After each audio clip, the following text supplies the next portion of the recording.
For today's video, for today's vlog, gumawa po tayo ng isang garden.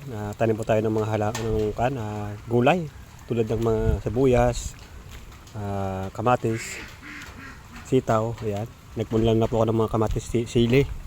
Dahil mahal po ang sili ngayon. Ang isang kilo isang 1,000. Ayan, talbos kamote, sarap yan. Laga-laga lang. Tumubo na ng aking sibuyas. Nilagyan ko siya ng net, mga idol.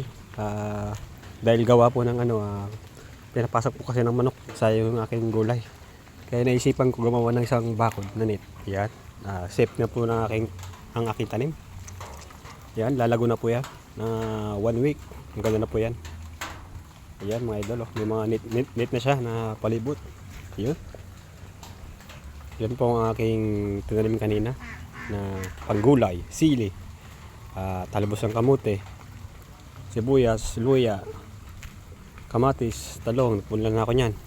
Ayan mga idol. Ito lang po ang aking for today's vlog, for today's video. Ayan. Tayo po yung magtanim, hindi biro. Masabing meron pong tatanim, may ahanihin. Masagana ang tanim. Ayan. Panggulay-gulay para hindi na tayo bibili sa palengke mga idol. Tamang diskarte lang ba? Dagdagan natin ng konting strategy. Ayan. Para naman magandang ating gulay. Yun.